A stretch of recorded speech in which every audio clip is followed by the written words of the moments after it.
Hello，大家好啊，我係 Candy 啊。咁今日咧，在家睇樓團咧，就係繼續同大家咧喺大埔咧睇一啲樓盤嘅單位啦。咁啊，繼續咧介紹啲新樓盤俾大家。咁我相信咧，住開大埔嘅朋友咧，都會對我一陣間介紹嘅屋苑咧，就絕對都唔會陌生啦。因為你行開住開市中心，點都會經過去啦。同埋你喺樓下見到咧，都會不斷忍唔住問：哇，呢個咩屋苑嚟㗎？咁啊，點解外牆好似好新淨，而大堂入邊都好似好靚咁樣咧？咁咧冇錯啦，就係海埔花園啦。咁我相信住開大埔嘅都一定會知道呢個屋苑喺邊度啦。咁佢位置咧就喺市中心附近。咁佢咧周圍咧都有好多唔同嘅民生鋪頭啊、餐廳、食肆等等。咁同埋咧遠遠咧就真係已經見到咧外牆咧就全部變咗白雪雪啦，環境非常之靚。咁啊，所有行過嘅朋友都會忍唔住咧望到佢兩眼。咁我哋今日咧就要同大家咧就睇呢個屋苑嘅一個3房2廳一個賣盤單位。咁啊，佢啱啱咧就完成咗咧大廈嘅維修啦。咁外牆啊、大堂嗰啲已經全部咧都翻新過晒，咁啊非常之靚仔企理。同埋佢位置咧就屬於係大埔嘅中心點啦。行去咧巴士總站咧，其實都係過條馬路就已經可以上到車，非常之方便。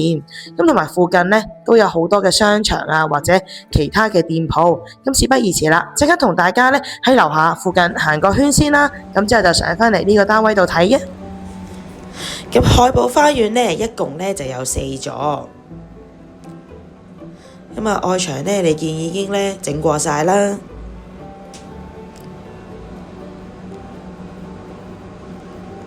咁佢同咧8號花園啊、昌運中心啊、翠屏花園咧都喺十字路口附近啦。咁啊全部都係中心地帶，樓下有好多嘅特色嘅食肆啦、銀行啊，對面有藥房，同埋咧一架咧 K12嘅接駁巴士咧就可以去返咧大埔墟嘅港鐵站。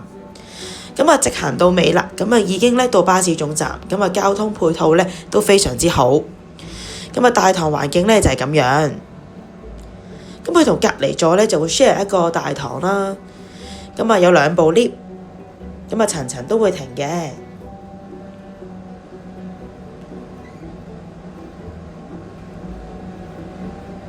咁啊我哋上返個單位睇啊。咁呢個單位咧實用就係510尺，咁啊3房2廳間隔。入到單位啦，就係一個兩邊廳啦。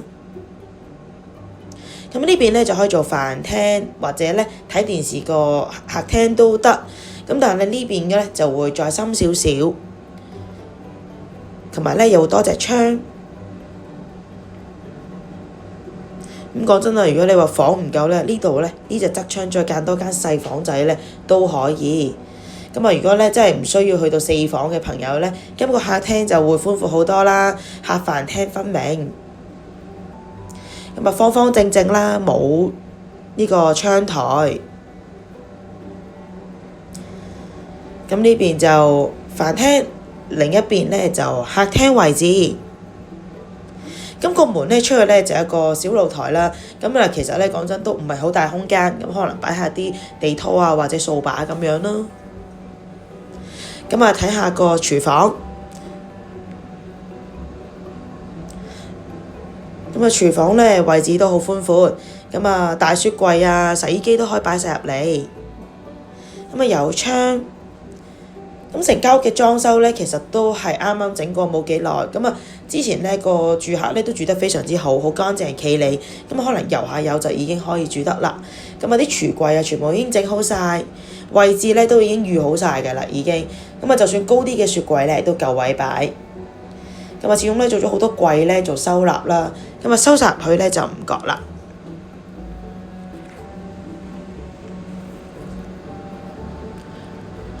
咁之後咧就再望啦。咁啊另一邊咧就有3間房啦。咁呢個咧就第1間房。咁啊3間房入邊嚟講咧，呢間就最細間。咁但係都係方正嘅。咁啊擺床擺櫃咧都好擺。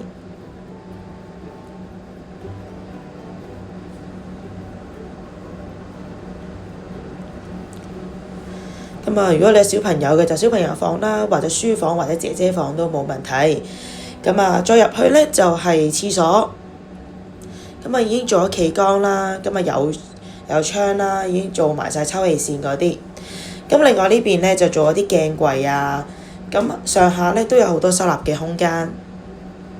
咁如果做埋趟門咧就更加慳位，不過業主就冇整到。咁啊睇下你如果自己中意啦，咁其實個走廊咧都夠晒位做趟門，咁入去廁所嘅空間就會再多啲啦。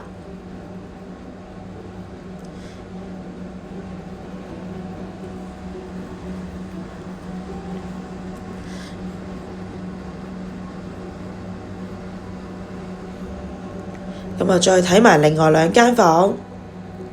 咁呢2間房比起啱啱第3間房，即係第一間睇咧，就會再大啲啦。咁我哋睇咗呢個主人房先。咁咧呢度就有2隻窗，咁啊對流窗。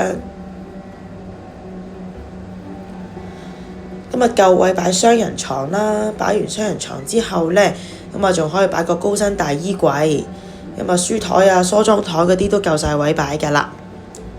咁有對流窗就會再光猛啲啦，同埋咧嗰個通風都會好啲嘅。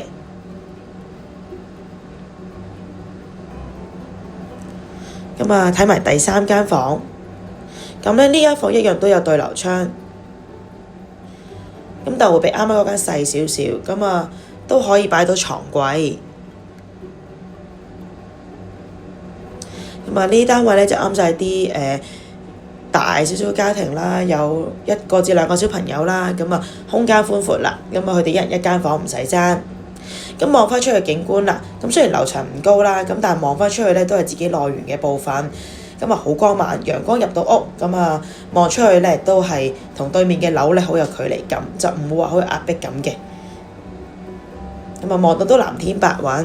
咁如果大家咧中意我嘅推介啦，可以 follow 翻我以下嘅 social media 啦，咁咧就唔會錯過最新嘅樓盤資訊啦。咁如果想約睇呢個單位或知我啲詳情咧，就歡迎打電話俾我啦。多謝大家。